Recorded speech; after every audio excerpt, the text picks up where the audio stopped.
হয় আজি গোসাই বিহু আৰু গোসাই বিহুৰ দিনটোত বিশ্বনাথত অনুষ্ঠিত হয় গোসাই ফুৰুৱা উৎসৱ আৰু আহোম ৰজা গদাধৰ সিংহই আৰম্ভ কৰা এই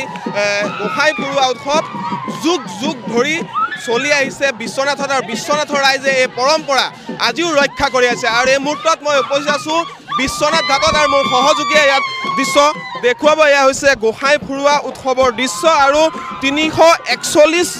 বছৰত ভৰি দিলে এই গোসাই ফুৰুৱা উৎসৱ আৰু 1684 চনত আহোম ৰজা গদাধৰ সিংহই এই গোসাই ফুৰুৱা উৎসৱ আৰম্ভ কৰিছিলে আৰু অসমৰ বিভিন্ন প্ৰান্তৰ পৰা আজিৰ দিনটোত যিসকল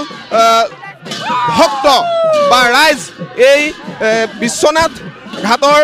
দেৱালয়লৈ আহে আৰু তাৰ পিছতে আচলতে এই গোসাই ফুৰুৱা উৎসৱত তেওঁলোকে অংশগ্ৰহণ কৰে আৰু ক'ব লাগিব যে গোসাইক বিশ্বনাথ দেৱালয়ৰ পৰা এনেধৰণে কান্ধত উঠাই লৈ যোৱা হয় আৰু 5 কিলোমিটাৰ দূৰত্বৰ ভিৰ গাঁৱৰ কাইঢাপত দিনটোৰ বাবে প্ৰতিষ্ঠা কৰা হয় আৰু দেখিবলৈ পোৱা যায় যে পদূলিয়ে গৃহস্থই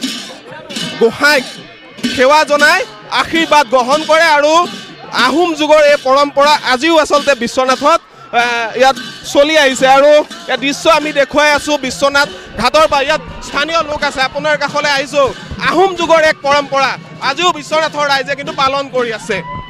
মই প্ৰথমতে সকলো অসমবাসী ৰাইজলৈ বাবা বিশ্বনাথৰ দ্বাৰা গোসাই বিহুৰ শুভেচ্ছা জ্ঞাপন কৰিলোঁ আৰু আপোনালোকৰ চেনেলৰ যোগেদি সমূহ অসমবাসী ৰাইজক জনাব বিচাৰিছোঁ এটা পৰম্পৰা যিটো শ বছৰ ধৰি চলি আছে এই পৰম্পৰা আজি পুৱা প্ৰায় 11টা বজাৰ প্ৰাক মুহূৰ্তত গোসাই লৈ অনা হৈছে ইয়াৰ পৰা প্ৰায়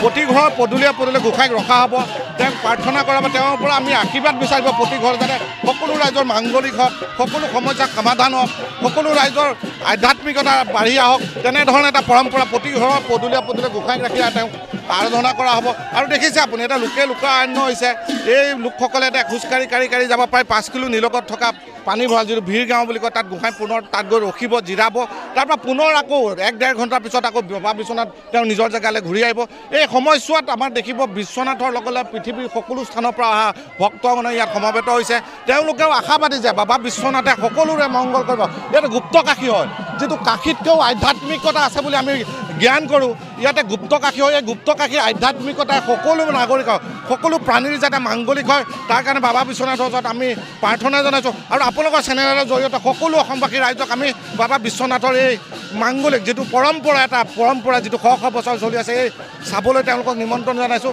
আৰু আমি আশাবাদী যে সকলো ৰাইজৰ মংগল হ'ব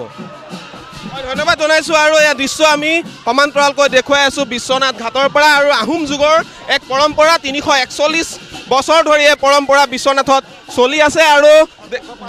দেখিবলৈ পোৱা গৈছে যে এনেধৰণে এয়া গোসাই আচলতে আদৰি নিয়া হৈছে আৰু ঢোলে ডগৰে সকলোৱে আনন্দ ফূৰ্তি কৰি ইয়াত দেখিবলৈ পোৱা গৈছে যুৱকসকলে হওক বা যুৱতীসকলে হওক পুৰুষ মহিলা সকলোৱে আচলতে ওলাই আহিছে অসমৰ বিভিন্ন স্থানৰ পৰা আহিছে আৰু দেখিবলৈ পোৱা গৈছে এনেধৰণে সকলোৱে এয়া আনন্দত আত্মহাৰা হৈ পৰা দেখিবলৈ পোৱা গৈছে আৰু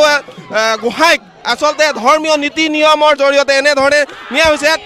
আমি বিহু জুৰি আছে আমি বিহু কিছু দৃশ্য দেখাবলৈ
এনেধৰণে আনন্দ ফূৰ্তি কৰি আচলতে গোসাইক লৈ যোৱা হৈছে ভিৰগাঁও কাইঢাপলৈ আৰু বিয়লি ভাগত পুনৰ গোসাইক লৈ অহা হ'ব বিশ্বনাথ দেৱালয়লৈ আৰু দেখিবলৈ পোৱা গৈছে লোকাৰণ্য হৈ পৰিছে বিশ্বনাথ ঘাট আৰু অসমৰ বিভিন্ন ঠাইৰ পৰা আচলতে